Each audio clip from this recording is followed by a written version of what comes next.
to today's conversation. What up, my girl? Hey. Hey, y'all. So it's Tara. And Devonye. Yes, so today we're going to talk about, did you know it was about 40% of all births in the U.S. in 2023 are born outside of marriage? 40%. That's a lot, but I believe it. And can we talk about the bigger impact that has on our communities, on our families? This thing says 1,440,000 people live births to unmarried mothers in 2023. That's a lot. We're not even breaking that down by race. Yeah. We're just going to talk about the fact that how that impacts us as human beings across the spectrum. Are you shocked by those numbers? I'm not shocked because I feel like sex is something that people just do without care, without reason. And so I'm not shocked that so many births are outside of marriage because at this point, sex is so common, especially in our culture. Like, we celebrate sexuality. We celebrate people having sex with multiple partners. So I'm not surprised at all. Well, that number kind of shocked me, to actually see the number. Yeah. That's almost half of us. And so I'm thinking about myself, I definitely had sex outside of marriage. And at 16, having a child, that was my story. I was about to say judge your mama, not me, but how that goes. Judge your mama, not me. But judge your mama, not me. Yeah. But thinking of how careless I was. I love my daughter, but thinking about how careless I was, how I had an abortion before my daughter. Yeah. Oh, I don't think I knew that. Yeah, I had an abortion before my daughter, and I'm just keeping it real and keeping it raw. I had an abortion before my daughter, and I remember my mom coming to me because I got pregnant like immediately right after. Dang. Probably after as soon as I healed. And it wasn't because I just loved the person I was with. Mm-hmm. It was just all the trauma. Yeah. And at 16, I can blame it on trauma because I'm still a child. I'm still not understanding, all that goes into it. And I've learned now to study the consequences and not the decision. But in those moments, sex is how most young girls, well, in my opinion, how I felt like somebody. Yeah. Or somebody was paying attention to me or showing me some affection in some kind of way. And I didn't want children. Yeah. At that time, but I'm not thinking, I'm thinking I'm just trying to please this guy or this boy so he can be with me or whatever my esteem is telling me in those moments. Yeah. I think my experience with sex, it started at a very young age. And I don't want to say that I'm traumatized or that I don't even know that I've been touched. Mm-hmm. But from a very young age, I was very exploratory in that area. Like, I like touching, I like kissing. I always had a boyfriend. So it's just something that was not regulated well for me as a child. And because my parents were so abstinence, don't have sex, but didn't really teach us, okay, well, if you are going to do this, then you need to be safe. Because I also had an abortion at 17, and that really impacted me emotionally. Not so much now, but just knowing that, you have a life growing in you, and then boom, it's gone fast. It's gone fast. And that moment doesn't hit you until after the abortion, like, oh my God, what did I just do? Mm-hmm. And still, so many of us still don't learn our lesson after that. Yes. We still are so careless with sex. And I realized, like, I grew up in the church, the Baptist church, yes. And I realized that what I was told about sex didn't help me. I was told, don't have sex, you're going to burn in hell, da-da-da-da-da. And that actually, like, what is hell? Yeah. What was hell to a child you're telling that to? Or don't get pregnant before you turn 16. But that's not telling me about sex. Right. That's not teaching me the consequences of it, in my opinion, looking back on it. And so, you try to... We like sex. We enjoy sex. It's pleasurable. Yeah. We would be lying to say it's not, right? And it was made that way. Yes, it was intentional. But I think what we're missing is how we engage in the conversation with our children. Mm-hmm. And I think once we fix it there, we can then solve the issue of it being between a husband and a wife, or, better. And I think too, when you talk about the church, I think about guilt and shame. Yeah. Right. So there's a lot of guilt and shame surrounded by premarital sex, which, okay, understandable, because we're not supposed to be doing it and for a reason. Mm-hmm. Right. So having sex outside of marriage, you don't get the stability, you don't get the emotional pieces of it. There's so many things that we miss out on doing it outside of marriage, but because people make it like you just shouldn't do it and we don't have any conversations, what does that teach anyone? It doesn't. It's so much protection in not doing it, like you said. Like, oh my God, if I think about what I went through as a 16-year-old trying to graduate from high school, still wanting to be a part of whatever is happening, but also feeling very isolated. I went to a school for pregnant girls. Yeah. So that took me out of my environment that I was comfortable with, put me in a strange environment. I kind of moved around a little bit, to get stable.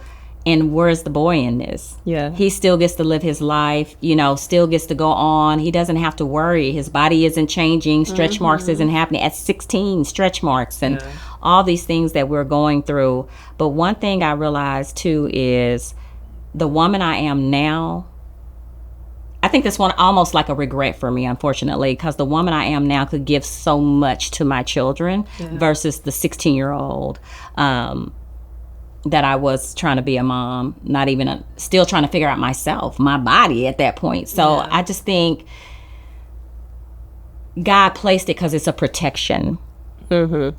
And they were already having sex. That's why we shouldn't have sex before marriage, because they were already doing it. Yeah. But it wasn't, somehow we lost in the translation of it's protection for your peace, for your heart health, for connections, for people we shouldn't be involved with. Yes. Can we talk about it? Can we talk about it? Because I'm like, if I have sex with you, you my man, baby. You my man. Hello, you are my man. You. It's me and you. Nobody else. But men don't have that. No. We might need a man sitting in the middle of us, but men don't have that. I believe they don't have that same understanding as we do. Like, if we have sex, we go together. This is, I'm giving you me, so of course you love me. True. But that thinking at 16, now at this age, I'm not thinking that, of course. I know better. But at 16, you're kind of like, oh, okay, we go together. Yeah. Oh, he cares about me. He's serious. I'm giving him something. And not understanding our value. I think sex is tied to our value in so many ways. 100%. I can agree with that. Value has always been something that I struggle with. And so as soon as I started having sex, not that it raised, but I was so attached to the people that I was having sex with because I don't have no value. Baby, I'm trying to put a lockbox. I wish I would have put a lockbox on it, like a chastity belt. If I could have waited until marriage, oh my gosh, that would have just been the life for me. But are we raising our kids to wait until marriage? We're not having those conversations to wait? Or, how do we teach them to wait when everything around them teaches them right now? Enjoy this pleasure right now. And then are we raising our boys to be husbands? Because everybody wants to get married, but the girl is more prepared to be a wife. All her life she dreams of the big wedding, the big da-da-da-da-da. But the boy, lack of responsibility and accountability every time. Yeah, it's like nobody's raising them to be husbands. Yeah. They're raised, and that's my opinion. I feel like nobody's teaching our boys to be husbands. Yeah. And maybe it's more teaching like you do have all these women you can pick and choose from, whether it's said or not, because it's almost, I imagine for them, like the cool thing, where for girls we know that it's another standard. It's a double standard. So I don't know. I just think that it's tied to our value. Mm-hmm. We don't know how to wait. Yeah. And wait well. Ooh. We don't know how to wait well because in between, can we just be honest? People are masturbating. They're trying to figure out their bodies. And so whenever you do things like that, it puts it in your mind like, I need to be having sex. Yeah. Because I'm doing all these other things, so I might as well. I didn't masturbate. You never masturbated? Not then. But I'm just saying, as a child, I didn't. So I guess in that sense, I was protected, but I was molested. Yeah. And so I think that, and I don't like the word molested. I was raped as a child, because if you take something from me, I think rape is a more fitting word. If you take something that I'm not giving you. Right. Molestation kind of eases it to me. And so I say it as rape because that's how harsh it was to my mental health, my physical and my spiritual health. And so being raped as a 6th grader, but it also, we know as counselors that it activates your sexuality. And so from there, now I'm curious, you know, and I'm thinking this is what draws a man. Some people flip that, like they're not attracted, you know, they're not attracted to men, or they are not interested in sex. But for me, I was very interested in it after that, after those times. They say it makes you either hypersexual or hyposexual. You either want people to touch you, you don't want them to touch you at all. Yeah, I think I was on the opposite. Yeah, I was on the opposite end, unfortunately. And, you know, they try to talk to us about sex as far as having, like, you know, we know there's a high disease rate for HIV and the other things that come along with being responsible. Because sex requires some responsibility, and clearly I was irresponsible. Most of us are. Yes, and we cannot use abortion as a birth control, a form of birth control. And so I think that I feel like that's what they focused on more. Yeah. The disease state of having sex, which is important, but it also needs to talk about the soul ties and the mental health that's tied to sex, and your heart health that's tied, because you'll connect to somebody again that you was never supposed to be tied to. Think about the stress. You always thinking about what they doing. You always thinking about having to get tested, if you get tested. But there are so many factors that go in with your mental health. You get depressed because of the guilt and the shame, if that's something that you were brought up in. And the mental health part of it is so huge, and people miss it all the time. So what would you say to your younger self before you decided to have sex? Ooh, that's a good question. If I could go back and tell myself anything, I would say it's just not worth it. Like, it really is worth the wait. You get an hour, less than an hour, maybe 10 minutes of pleasure every now and again, and then it's over with. Like, that's something you can wait for. It's not something that's necessary. And you would appreciate yourself so much more later if you would just wait. Yeah, I agree. If I had to go back and tell my younger self, I would tell her, don't lie to your mom and tell her you're going to stay with a girlfriend. Yes.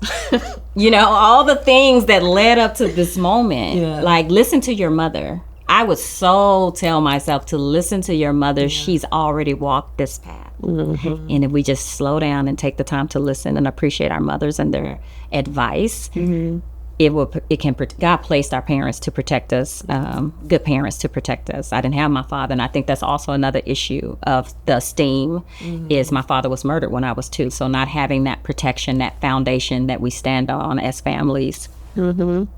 And I've had, I grew up in a 2-parent home. Yeah. So I don't want to say that I had no excuse, but it's kind of one of those things, like there were 5 of us, so you can't give everybody your time at the same time. And just finding your place in there was challenging. So yeah, having a 2-parent household is helpful, but if you're still not being intentional, I'm not going to say it doesn't matter, because it still does, but kind of not. Yeah. You know, I think about my heart attacks, and they were all tied around stress, men, trying to please others, and sex is a pleasing mechanism that we don't want to admit that we use as women. And so that is a part of the stressor that I cause myself. And so we have to be mindful to not kill ourselves in our decisions. What's your thoughts? By trying to please other people. That's ultimately what it is.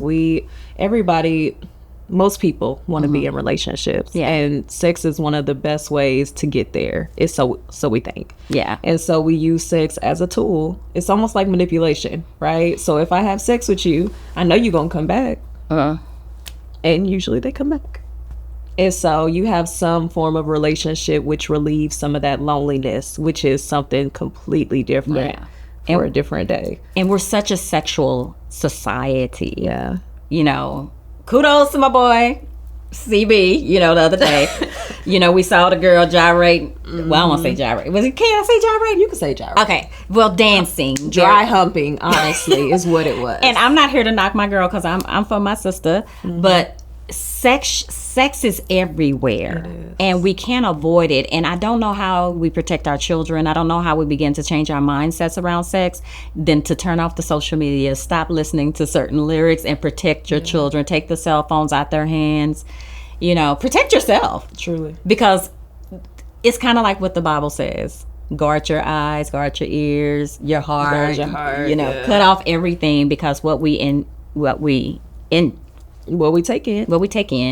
digest. Mm-hmm. We internalize it, and then it manifests. It's on our mind. It's on our mind. It comes out. So, what Bible verse would you tie to this? What Bible verse would I tie to this? Let me think on that a little bit. But sexual immorality is a real thing in our culture, and we need to really be conscious. We need to be aware. We need to be safe, and we need to consider waiting. And you can always pause and press reset. Yeah. It's okay. It's okay. And it's okay to say no. It's okay to say no. It's okay to say, I'm not. If that's all you want from me, then consider someone else. Okay, y'all. Well, I've enjoyed talking to you about this today, doll. Yeah, that was good. Yeah, let's do it again. Let's do it again soon. So, until then. Until